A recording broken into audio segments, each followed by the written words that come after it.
Hi, everybody. It's Bonnie Lee with Bonnie Lee Travels, and I'm in Juneau, and I found this man crossing the street. What do you know about that? I feel like I've met you in the Sea of Cortez.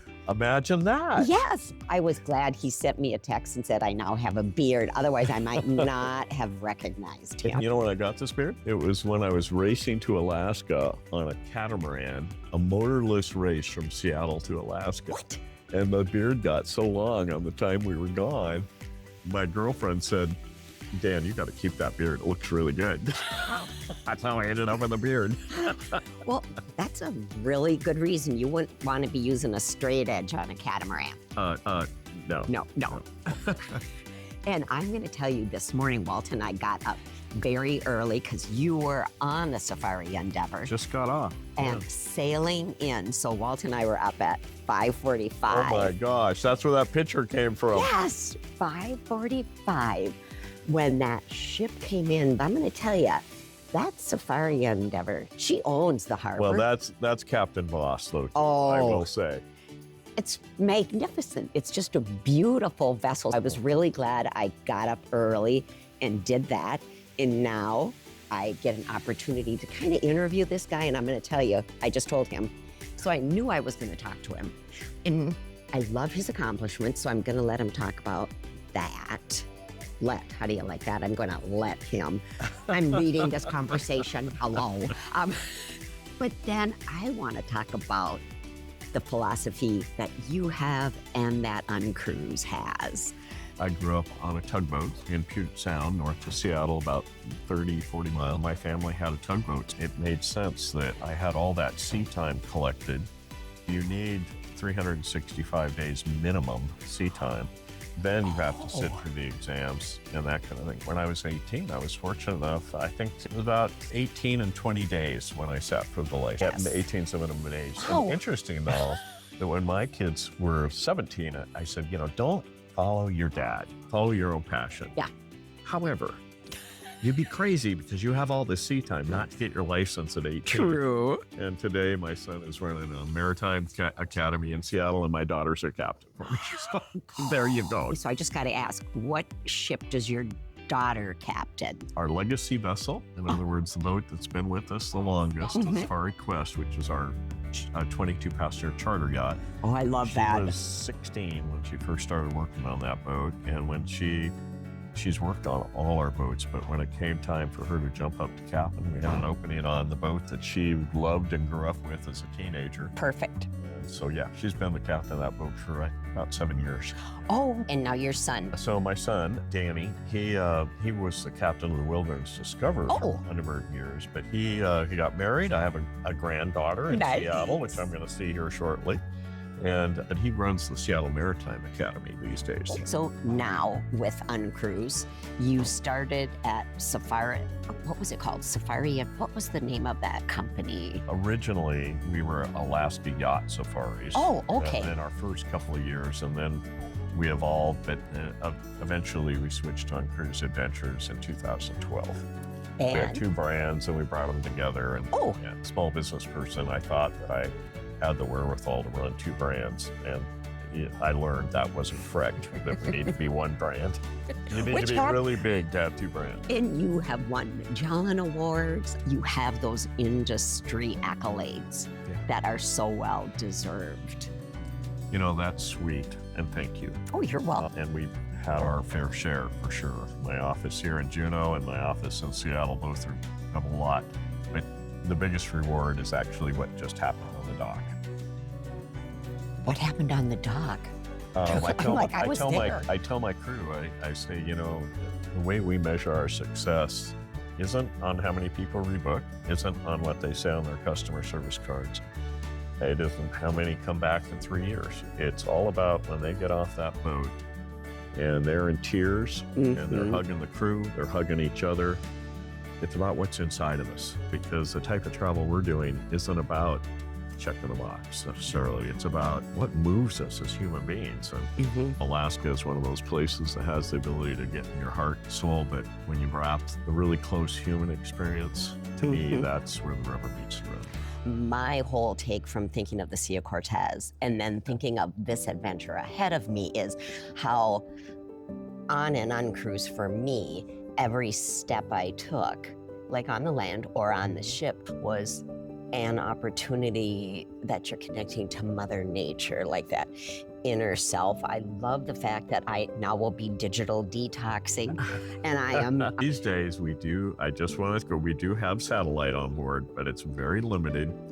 It's a great safety feature. Very limited on board because we still believe that, it's best if we detach. Oh, absolutely. Yeah. So when you're talking about the satellite, because this is how I position it, is you don't have to be concerned taking an uncruise adventure if something is happening at home too. Always a way to ultimately get in touch. What you don't see is you don't see a lot of people with their devices. When we did the Sea of Cortez, that was a big deal to me because my Jasper James was going to be born while we were gone. Hello, Jasper. Having the satellite thing, I made sure my family had it. Yeah. And I said, if this buttercup of love is born, you better send me a note. Buttercup of love. That's what I call them. Yeah, so I like to position it as that's a really great safety feature. You want to be connecting to Mother Earth. With the environment you're in and with the people you're with. And you mix those two together and it's just lovely. Yes. Okay, now, this guy, as I'm reading on his website, everything that you have, let's just say about UnCruise citizens. Tell me about that. We all know we're citizens of the world, but I think when it comes to an uncruiser, or me as the head un. And when That's kind of a nice title. Well, when I write my staff, I oftentimes say, hey, uns, we got a party happening here. I refer to ourselves as the uns. And what that really means is that taking a look at the world differently and really experiencing places we go. Yesterday, I was in Glacier Bay, and we hop on top of icebergs, grounded, not floating. We hike up on the glacier side and even on all the rain, because it was raining like hell when I came. Raining like heck. Raining like heck. I mean, but you're in a rainforest. You're in the last intact temperate rainforest on planet Earth, right here in the Tongass National Forest. And, sometimes as the world changes, these little pockets of untouched wilderness become all the more important. But the uncruise citizen is really about somebody that takes the time to care about and finds that being in the wilderness is a way of being free. But that also relates how they work with each other. And that's what I really got from, I do have to look at my notes because this guy had so many profound things. When you talk about the safety for people on the ship, everyone is respectful, and you're respectful of Mother Nature. A great opportunity to connect with yourself because some of us are flawed, and I could use a little sewing up sometimes. It's the mentality of tread softly and laugh hard. And that is an uncruise thing. We tread softly in the environment, but if there's not laughter in our ships, many times we get compared to competitors, just like any business. I hear people say that have done 2 or 3 of our competitors, they kind of go, yeah, they're kind of summer school and you're adult summer camp. Meaning a little bit of education, but a lot of fun. And, so the fun factor has to be there. If I go on board my boats and there's not laughter, I'm sitting down with the crew going, are you guys okay? Yeah, what's going on? I remember the first time I met you. I mean, this really told me something about you. We were in the Sea of Cortez. We were in the hotel, going to get on the ship, and you came down in a pair of shorts and a T-shirt. And then I saw him at lunch. He had the pair of shorts and a T-shirt. And then we get on the ship for dinner, and he had a pair of shorts and the Well, down there for sure. I was like, this is my kind of place, because I don't have to concentrate on this. Yeah. I get to concentrate on this, and you just blew me away. I have told that story to a million people. It's so true. When we first started up, we had a motto called "A luxury in the pursuit of adventure." And what I found out is luxury is really boring. Luxury is extremely boring and extremely nitpicky. And it's much more enjoyable to have luxury of experience. And that has value. But luxury, as we think of it as a travel industry, go away in my mind. Well, and I tell people, this is so luxury without the giant L. You don't have to worry about what you're wearing, but the experience is over the top. Is off the shelf. Like in Mexico, we have well, it's now a 15-acre farm that's been growing for us since 2021. Oh, wow. And so we get all our organic stuff direct from the farm. That 15 acres is dedicated to UnCruise. In Alaska, here in Juneau, I have friends that own a stacked farm that grows all our vegetables. Basically, it's used in far north and far south areas are quite common. And they've just expanded. So now we're going to go from herbs and garnishes. We're going to have full leaf lettuce next summer, and right from here, which also has an environmental impact because right now that particular product, say a head of lettuce, has to come from Seattle on a barge, and how it gets to Seattle is another question. And then it comes, almost 1,000 miles north in a barge, and we get it, and 20% of it's rotted by the time it gets here. We have to throw it out. We have this Juno Greens right here in town, and now, so every one of our destinations, even in Hawaii, there are these perma farms we buy from, and it's a lot more expensive. But the reality is whether it's fresh fish, whether it's herbs and this kind of thing, or even like in Alaska, we serve Alaska beer, no bud on board.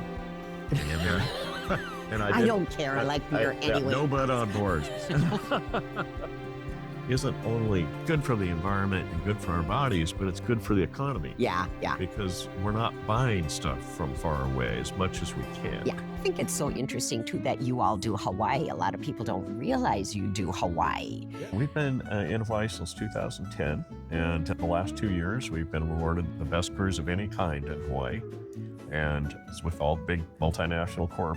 Part of it is that we base out of the little island Molokai, where even most Hawaiians have never been to. You talk so much in the philosophy of the company. If you're going to leave a footprint, it's got to be a small footprint. You personally leave a giant footprint on the people that you touch. I'm so very happy, honored, and pleased that Walt and I got to sail with you earlier, and we're going to be sailing with UnCruise again under that great mask of be kind, be good, be gentle. I love it. My mom is smiling in her grave. She was a very religious woman, and she told me, she said, Danny, you're going to touch thousands and thousands of people in your life. And she thought I was going to be a preacher, which I was for a very short period. The reality is, about 10,000 people a year sail with us on 8 different ships, or even 9. And so I've come to now believe I've honored my mom's desires, because the reality is when we get in nature and we have laughter and we have education and we have extraordinary times, that is the stuff that feeds life. And I'm gonna digital detox for a bit, but I will film and then I will put it up for you all to look at. And thank you, my friend. Thank you, sweetie. See you later. Thank you. Bye, everybody. Bye.